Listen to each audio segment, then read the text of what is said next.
Hello and welcome to episode 19 of My Friend the Rainbow Circle. I'm sitting in this funny way because Bo decided to sit on this chair. And cats rule the house. Therefore, I cannot move her. And I just happen to, by coincidence, have my two girls here, Bo and Maggie. Bo's over here. You can't see him on the screen right now. Because I was going to talk about romantic movies. That's a bit of a stereotype, but I love romantic movies too.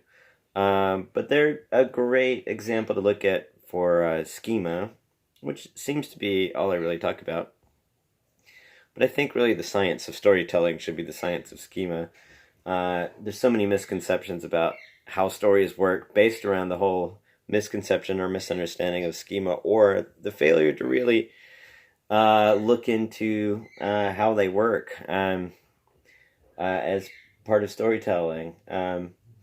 Lots of our blind spots come in that particular area, and that's especially the area that I would argue needs most reassessment. And that's level 3, one of the most interesting levels.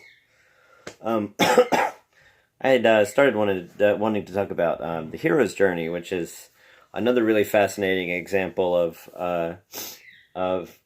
a schema that's gone a bit out of control.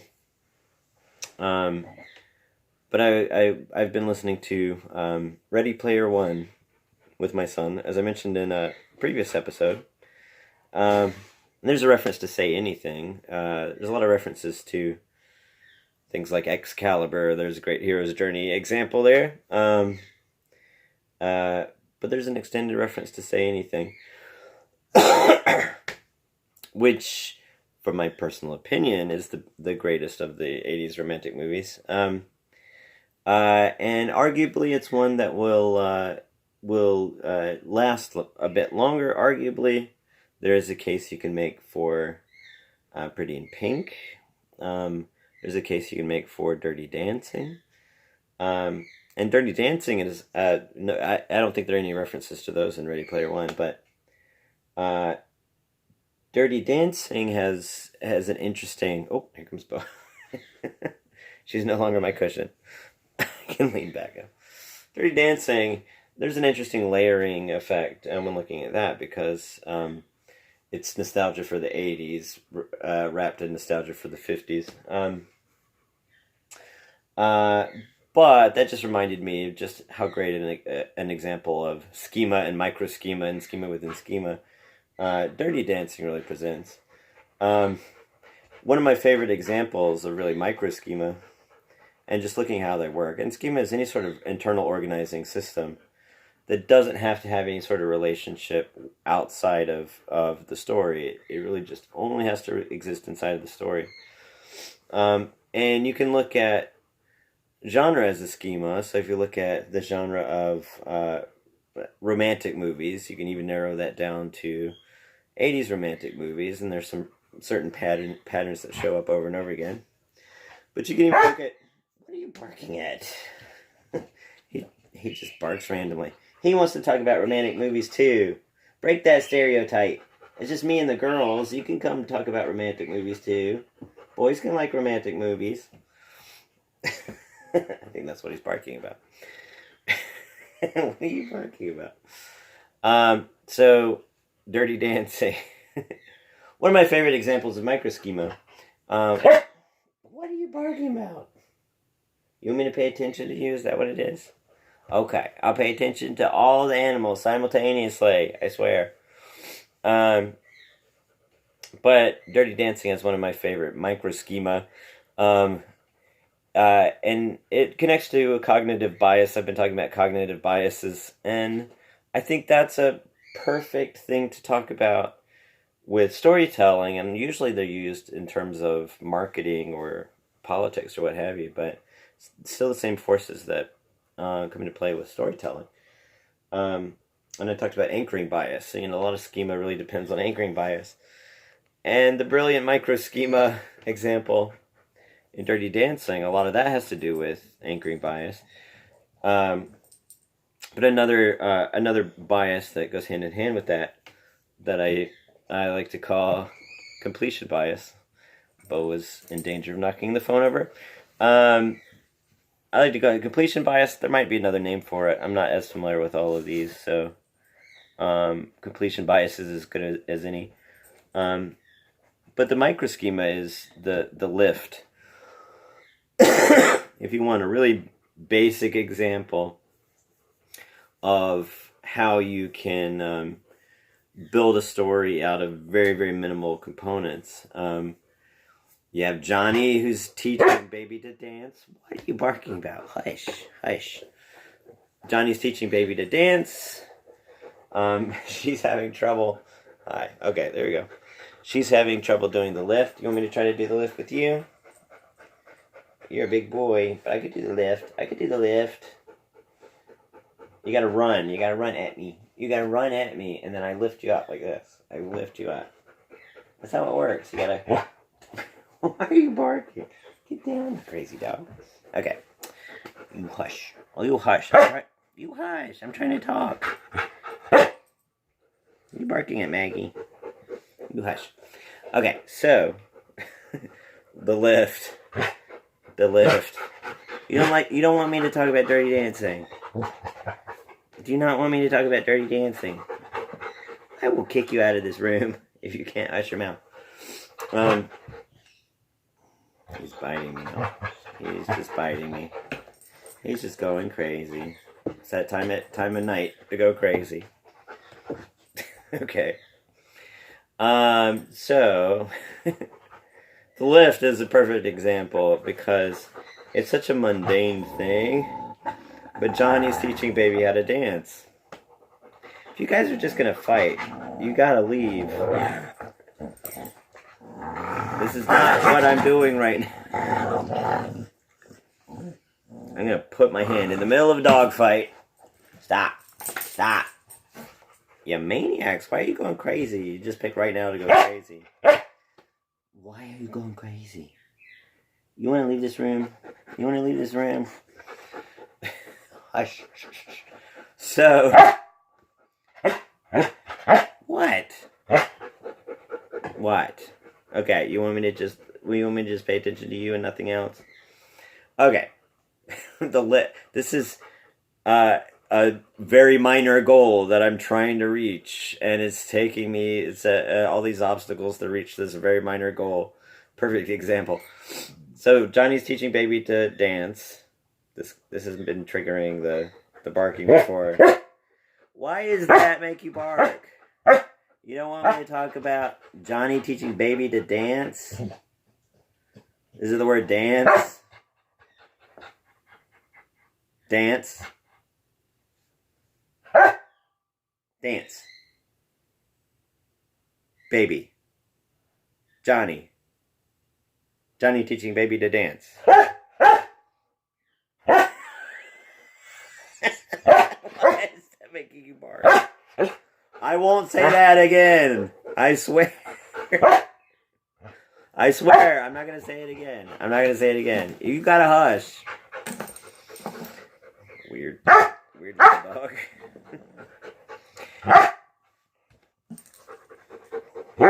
Hush.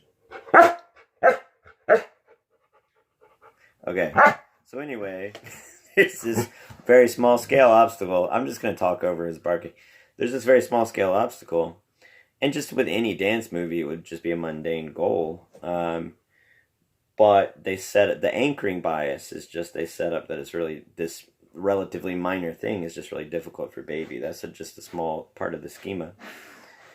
And so by the end, the big climax is that she's able to do the lift. And it works just fine. It's a great movie. It's in a very exciting moment. And the lift is a big part of the climax. Because the anchoring bias sets up that, right from the beginning, this is a difficult thing for her to do. The completion bias drives us towards the desire to complete that basic thing. And the completion bias works with any sort of romantic movie. So we see Baby and Johnny, and we say that, well, they really belong together. They have this great chemistry, or any decent romantic movie. The couple has this great chemistry. So we want them to be together, but then there's some sort of obstacle put in the way. And so that really enhances our stimulation. And then the stimulation is this in the middle right here. And it enhances our stimulation because the schema really drives us to want the completion of what seems to be an obvious pairing. But if Johnny and Baby just hooked up and had a normal relationship without any sort of obstacles, you wouldn't have much of a movie. But it's that the anchoring bias leads us to this goal that seems really obvious, that those two should end up together, that Baby should be able to do the lift, and then the completion bias drives the stimulation, heightens the stimulation when there's obstacles put in the way. And in that particular case, the obstacles are Baby's really conservative family, Johnny's just this sexy bad boy, what have you. And typical with a lot of romantic stories, romantic stories are highly schematic because a lot of them follow that same sort of structure. But it's a theme and variation structure, so even though most of the components are going to be essentially the same with most romantic movies, it's the particular variety of it. So it's, what does Johnny like as a character and what's Baby like as a character. And I mentioned Ginsberg popularizing anaphora, and there's other poets who popularized anaphora. And now, he adapted it from Whitman, and there were other people who did it, but now so many poetry readings will have anaphora poems, and it's just common every day. And if you look at Pride and Prejudice, and other books too, but most popularly Pride and Prejudice, most romantic stories will follow the same sort of schema as Pride and Prejudice, but we don't look at Pride and Prejudice and say, isn't that a typical, predictable sort of structure? That alone doesn't become the marker of its low quality. It's a high quality book. It's a great book. Everyone loves it, but it has the same sort of structure as so many romantic stories. So just having that same sort of structure is not the marker of low quality. And so you have the paradox. So Baby and Johnny, just a great example there. You have the paradox playing out because and this plays out in a lot of romantic stories and in somewhat similar ways. Baby is maintaining the facade on the surface of, and this is level 2. Level 1, just the pure visceral, excitement of the dirty dancing or whatever. Level 1 is that, and then level 2 is the paradoxical, where Baby's maintaining this facade on the surface of obeying her family's conservative values, and staying away from those dirty dancing ruffians or whatever. But deep down, she wants to experience this excitement. She's curious about the dirty dancing. And Johnny on the surface seems really rough and dangerous. And it's Patrick Swayze, one of the greatest actors of all time. One of my first videos was about how much I love Robin Williams. Patrick Swayze is up there in the pantheon of all-time greats. So Johnny has this really rough surface, but he's really sensitive underneath. So you have that paradoxical level, and those two parts of their personality are pulling against each other, and that's functioning to heighten the tension and heighten the stimulation. And the romance works because what's under the surface of Baby meets what's on the surface of Johnny. What's under the surface of Johnny meets what's on the surface of Baby. Her desire to be a philanthropist and all that kind of stuff. Her compassionate quality with his secret compassionate quality, her secret desire for excitement with his superficial, bad boy excitement quality or what have you. Uh, so and that's just and it's a formula with romantic stories, but it doesn't mean it's a bad story just because it follows that formula. It's a theme and variation. So I talked about list stories are like 11 Sons. That's a small variety of that where you start off with some basic concept and then you provide a different version of that. A genre like that, whether it's a broad genre or a very schematic genre like romance, and I talked about very schematic genres like detective fiction. That's it has a lot more expected components. The middle part is full of these misunderstandings and obstacles. You have to have very conveniently the two characters run across a situation. Put your towel down. Run across a situation where somebody misunderstands what's happening and misjudges another member of the party, and by the end they have to clear it up. And so they get together at the end. And in Dirty Dancing, it also parallels the actual dancing itself. So Baby's father doesn't want her to hook up with Johnny because on the surface he's this rough character. He doesn't want her to participate in the Dirty Dancing also. And that's the part of her she's suppressing. And by the end, it resolves so that she's able to be with Johnny, but also express that suppressed Dirty Dancing part of herself. So she sets that part free. And that's the resolution of that paradoxical conflict, and it's just the ending. So it's not the purpose, it's just the ending. That's another key concept to keep in mind. It's not a lesson of what we should do, it's just the arc of the character coming to an end and wrapping up. If you think about romantic stories, you don't have much of a story of Johnny and Baby's relationship. If they had a relationship, there's a good chance probably didn't have a long-term relationship. Bit ambiguous at the end, but you can't really build, arguably, you can't build a romantic story, arguably, it's hard to at least, on a happy couple. You can build a very different sort of story on an unhappy couple. But a couple who's just has a mundane life and is living happily together. If Johnny and Baby get an apartment together and, they go to farmer's market every Sunday or something like that. That's not much of a story. The story is actually in the lack of resolution of the paradox of their characters and our desire to complete what seems to be obvious of them getting together. And all of the different obstacles that exist in order to extend that stimulation as far as possible. And you can apply that to, so many great romantic movies to talk about. Probably a fascinating direct comparison is to take a look at the two Molly Ringwald, John Hughes, Howard Hughes. I was watching The Aviator the other day, and I just turned it off because it was really obnoxious. So I had Howard Hughes on my mind for some reason. John Hughes, obviously, of course. The two Molly Ringwald, John Hughes romantic comedies.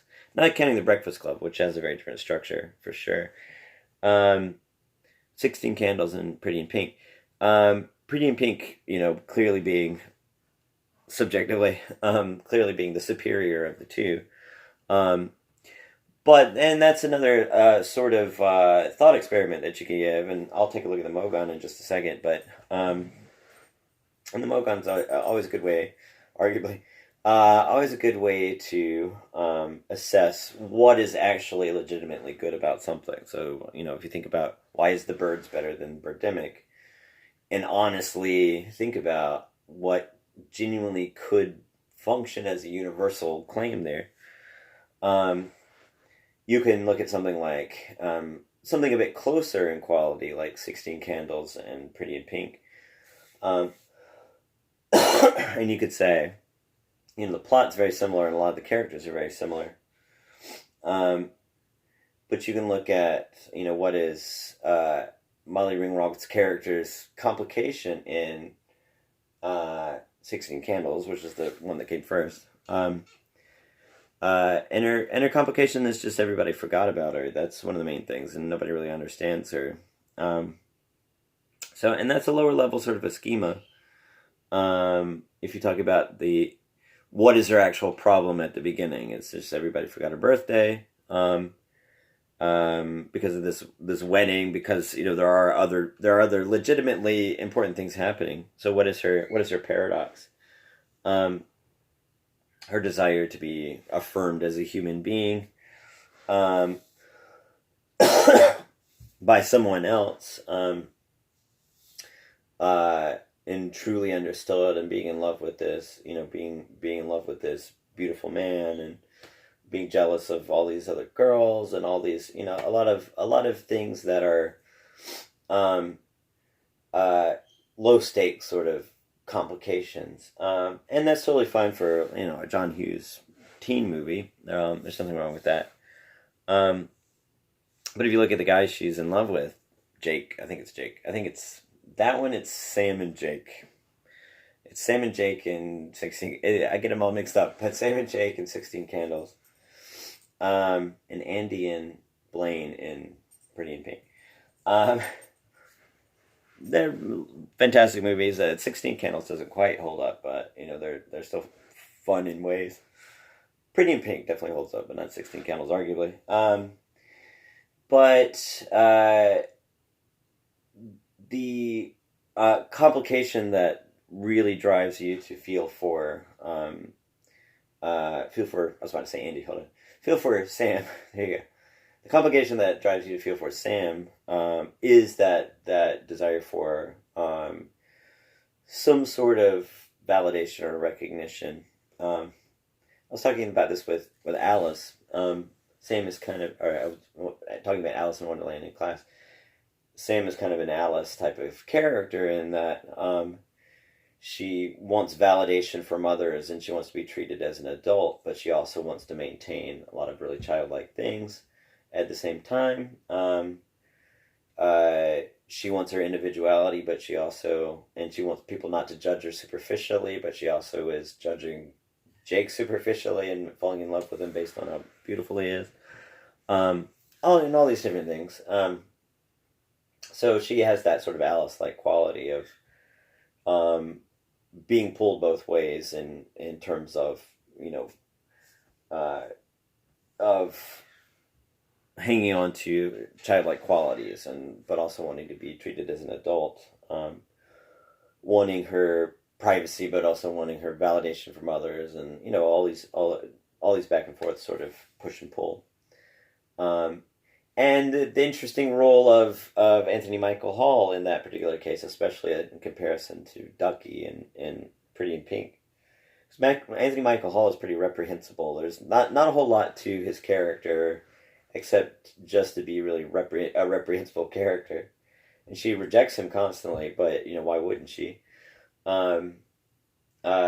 So she rejects him just as others have rejected her. So, there's a bit of a hypocrisy there that could make her a really compelling character.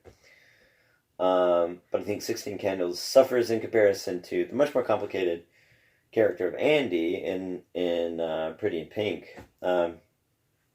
And Jake, in direct comparison to Blaine, suffers in direct comparison because he's also fairly reprehensible. He's just a pretty obnoxious and unforgivable jockey sort of a character, arguably.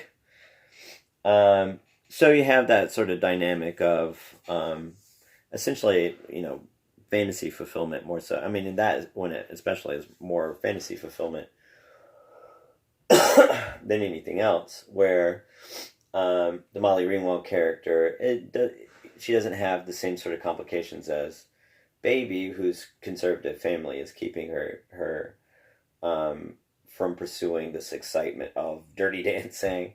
It seems so silly just to say that out loud. But it's a lot of it has to do with she has this fantasy of this guy who's out of her league. She pursues him, and then they end up hooking up together. And so she's sort of the nerdy character. And you have the Anthony Michael Hall character who doesn't actually have a name, I think, who is a further remove from that, down the hierarchical, down the hierarchy of that, the high school dynamic. So her stakes are a bit lower, and the really low stakes of that one are sort of like the low stakes of Dirty Dancing to a degree, in the sense that all she really wants is some sort of validation that her 16 candles. She wants some sort of attention, and then she gets attention. So it's sort of like the lift, wanting the lift, and then getting the lift. That's the climax. And she's likable and compelling, even though she has plenty of flaws. And so, we want her to get a validation. But I think part of where that suffers is indirect comparison with Andie from Pretty in Pink, very similar sort of characters. Because Andie's very poor, Sam, is middle class, but Andie's very poor. She's caring for a sick father. She has a lot more sympathetic sort of qualities that, and the stakes are raised a bit for Andie. When she complains about things, there's a much more significant evidence that she has something to complain about. And then Blaine is a whole lot less reprehensible, and poor Duckie, is a whole lot less reprehensible. And in that one, you have a more legitimate, love triangle. And originally she was supposed to end up with Duckie, and it was supposed to be much more of a love triangle. But that's where the dynamic of chemistry comes in, because if the two actors have chemistry, you have that sort of visceral response that they should be together. And so when you see Molly Ringwald with Andrew McCarthy, he's still barking. If you see Molly Ringwald with Andrew McCarthy, their chemistry really drives the audience to want them to be together. In that completion bias. If you see Molly Ringwald and John Cryer together, you get a pretty significant indication, subconsciously, just viscerally, that even though they have friendly chemistry together, that they don't really belong together as a romantic couple. But that heightens I think that's what makes Pretty in Pink work a bit better than, subjectively, work a bit better than 16 Candles, because you have that dynamic of Duckie,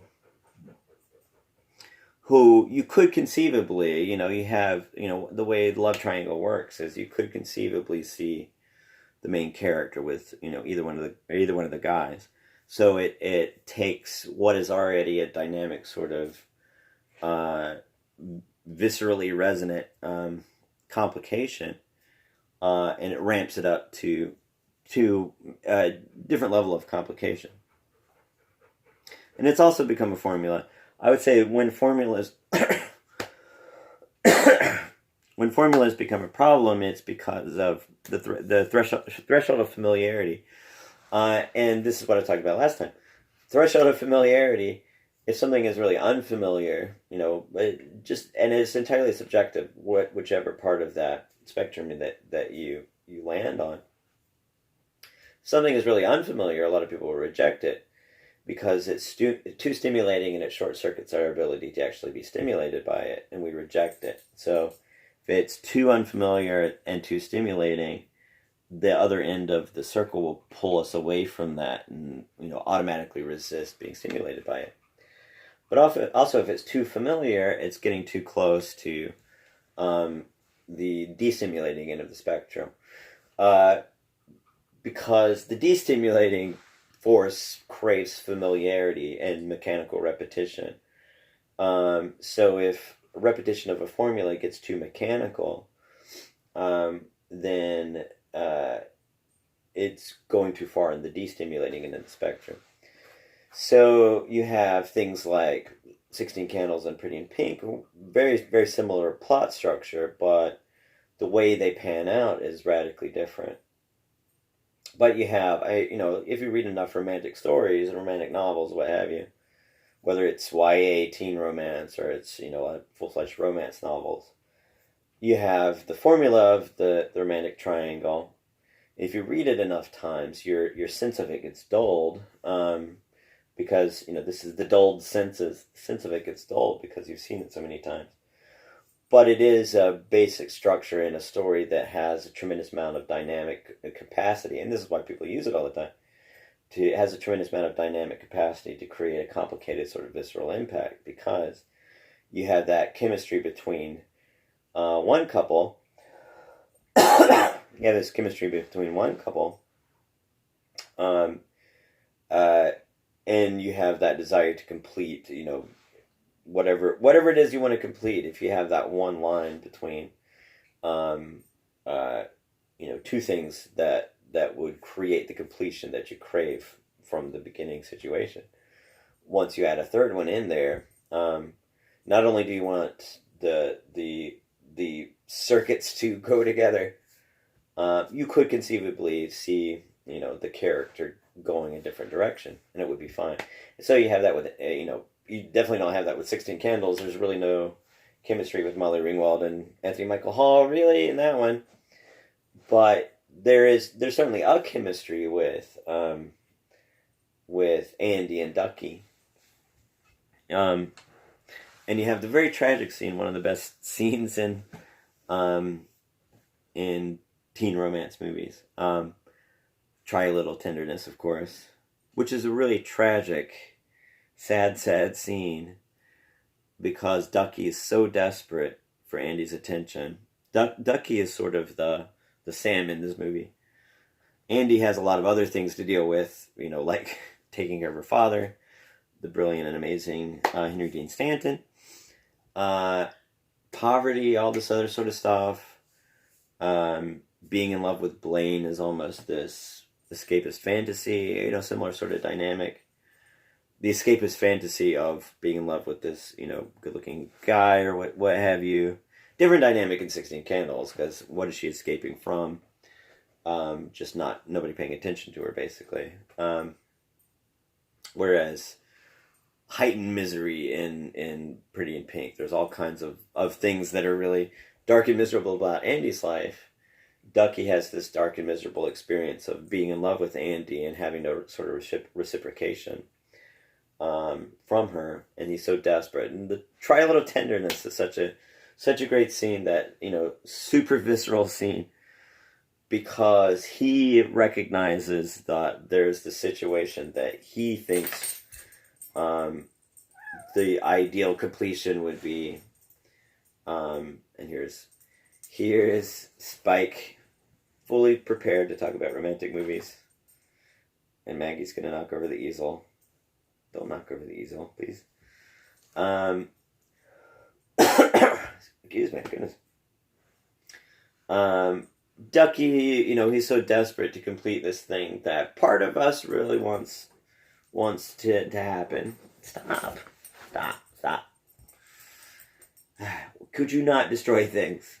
Could the dogs not destroy things? Can you just sit still and not knock things over? Don't chew anything. Don't dig into the floor. Can you just not? To quote the great genius of romantic stories, Taylor Swift, can you just not? But anyway, what was that? So Duckie so desperately, and part of us, there's an attraction and repulsion there in the idea of Duckie and Andie ending up together. Subjectively, of course. You could definitely make a case that Duckie belongs with Andie, but I don't think Andie would ever really be happy with that. So it's not a good situation for anybody. and I relate very heavily to Duckie on so many levels that it's sad to say, but I just don't think Duckie and Andie belong together. But that's really an irrational, purely irrational, visceral response just to their chemistry, and that's really about it. Blaine and Andie is fine. I mean, they have plenty of actual romantic chemistry. Duckie and Andie, it's something else. You know, it's much more of a platonic sort of chemistry. So he has try a little tenderness. He's so desperate to complete this thing that we partly want him to complete. But part of it is also the revulsion of recognizing that he's never actually going to get what he wants. But then by the end, spoiler alert, I guess, Andie ends up with Blaine, and Duckie magically has this beautiful girl, and this is just pure fantasy, and I like to imagine that as just, that's not a real person, he's just imagining this beautiful girl, and he's gone completely crazy. But I think an even better ending would just be Duckie's entirely alone, and it's actually a really sad movie anyway. But that's just, the schematic expectation of a romantic movie is that if you have a love triangle and one part of the love triangle is really likable, you want him to succeed. And that's kind of the key of being likable. I mean, that's, I think just relatable is a bit over-exaggerated. Being purely good is really over-exaggerated. So I wouldn't say, so if you look at 16 Candles, most of the characters are much less likable. But, I wouldn't say that they would have to be purely good, necessarily. Of course, Baby and Johnny are very likable. Patrick Swayze can't help but be likable. And a lot of that is really just irrational, visceral responses to people.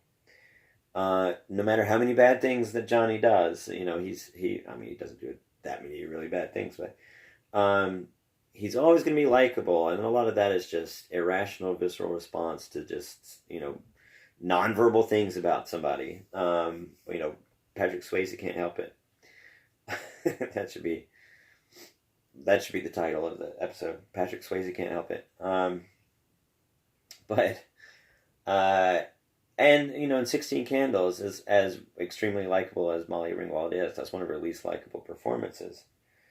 And Andie is, in terms of being just a good person, she's a much better person than Sam is, in 16 Candles. But she's also more likable in many ways. So, those are different qualities. And a lot of that is just irrational. But Jake is not nearly as likable a character as Blaine. Anthony Michael Hall's nerd is not nearly, whatever his name is not nearly as likable as Duckie. So when you have these likable characters based on this purely irrational, visceral response to them, you want all of them to succeed. And that's part of that completion bias. A likable person, you want them to survive. Whether or not they survive, whether or not they get what they want, is irrelevant. That's just the end of the movie. So, if Duckie had ended up with no one and didn't have this magical fantasy girl suddenly appear, it would have been a different mood, but it would have been totally warranted. Giving him a girl is a bit forced.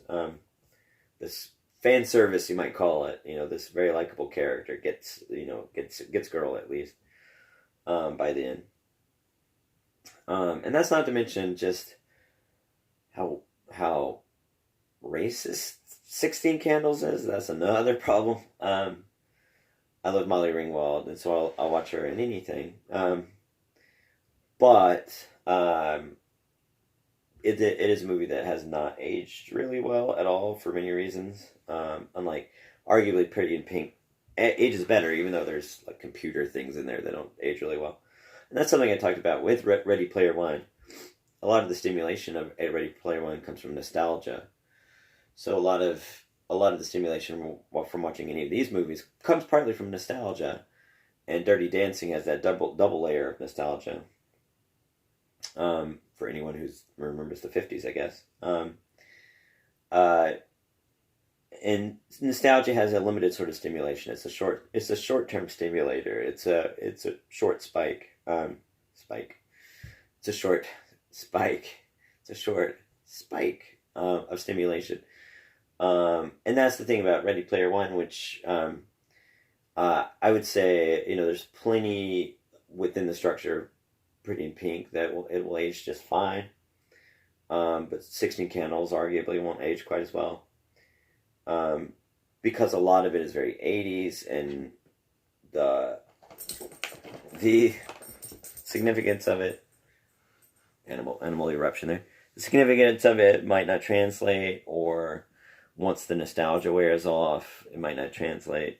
So a lot of the stuff in Ready Player One, is it really interesting and exciting, or is it just built on this sort of short-term stimulation? So much short-term stimulation, packed with so much nostalgia that it becomes stimulating.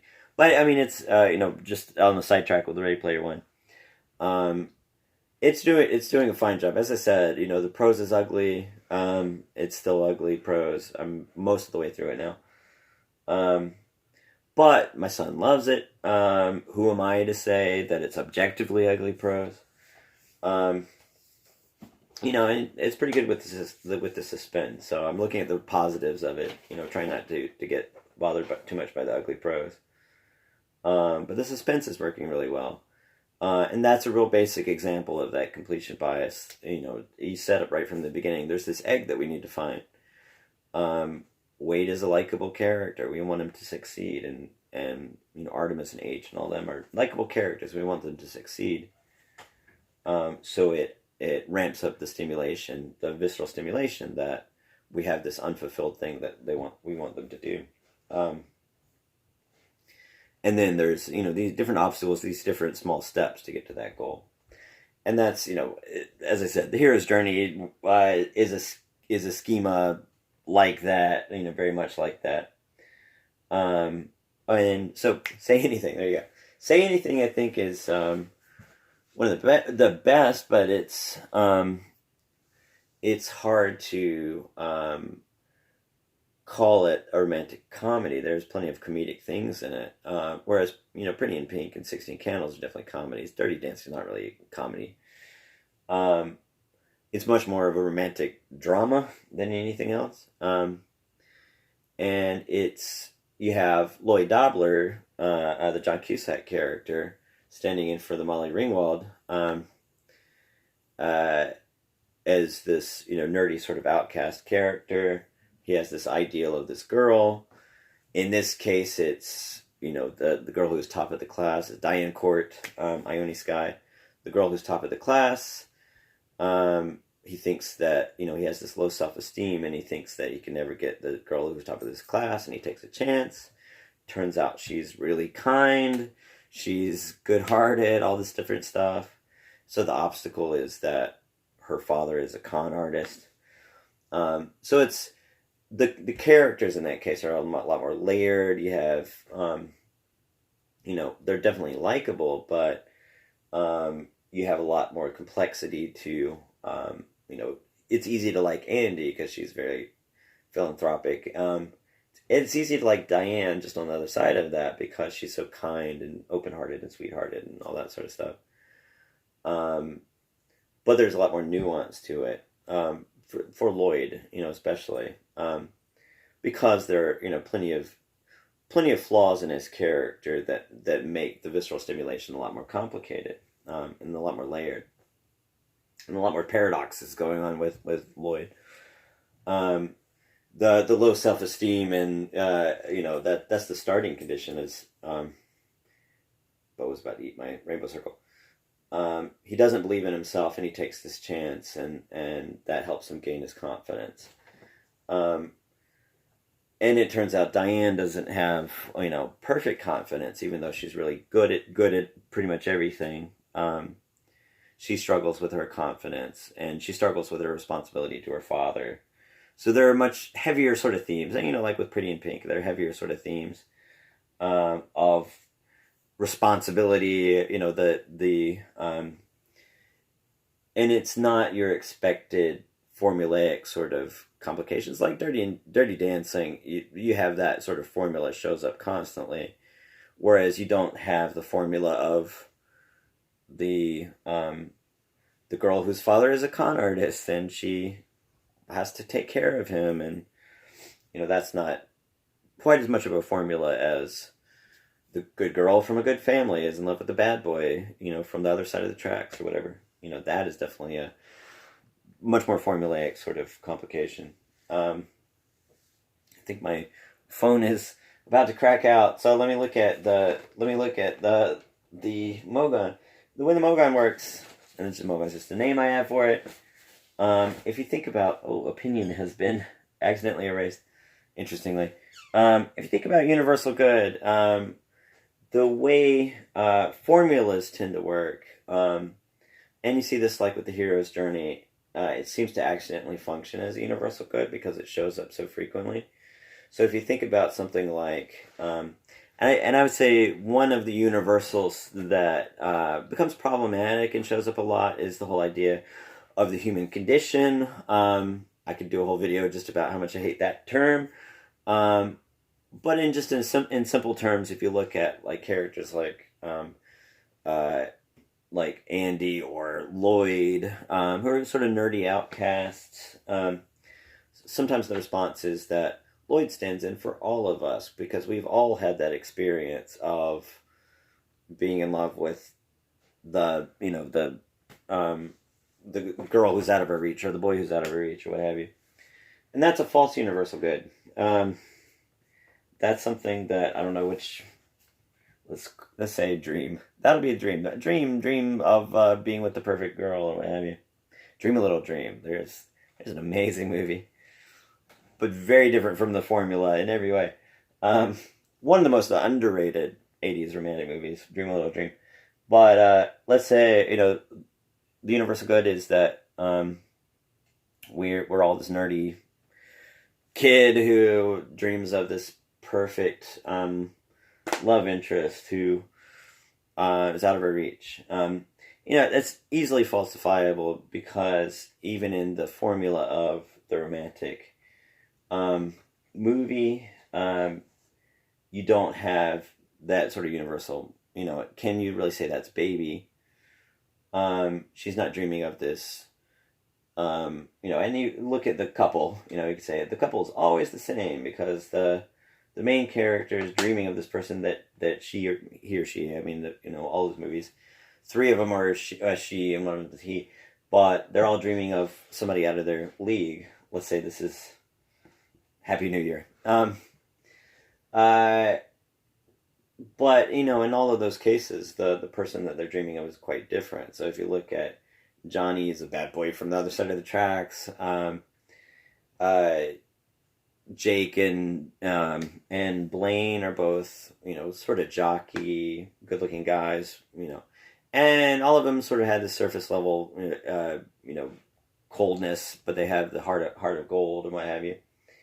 But if you look at Diane Court, Diane Court is an A+ student who's, very intelligent, and she's beautiful and intelligent and all these different things that Lloyd thinks that part of her is out of his reach. So could you conceivably have a universal that says Johnny and Jake and Blaine and Diane are all really functioning the same way? Arguably they're functioning in very, very different ways. So just, saying that they stand in for the human condition of being, all of us are nerds. Well, not all of us are nerds. I certainly am. Look at Spider-Man, of course. So I'd say, commonly you'll see that kind of thing. Commonly you'll see someone with ambitions ambitions for, some romantic entanglement. I just watched a movie called Entanglement. Is a riff on some of that sort of stuff. These fantasies of romantic entanglement beyond our self-image, that's pretty common, and that it works really frequently. And if you think about like the that would be kind of silly, but the romantic formula. Let's do this one for the romantic formula. Lemma and Ada, I guess. the boy meets girl, meet cute. Oh, okay, if that'll stay there. Boy meets girl, meet cute. Misunderstanding, run to the airport. And that's a structure that really works, and it keeps getting used, not because, and people will look at that and say, formulas are always bad. Never ever use a formula. It's much more effective to recognize just what actually works in a formula. So this is sort of the counterpoint to what I was talking about last time, and just saying, excuse me, just saying that just some of the value of experimentation and how a lot of the structure of the workshop is designed to enhance the formula of the workshop, and what it ends up being is, a formula treated as universal good. And this is sort of getting off the track of romantic movies, but it ends up reinforcing a formula of the workshop story formula as a universal good when it's not actually a universal good.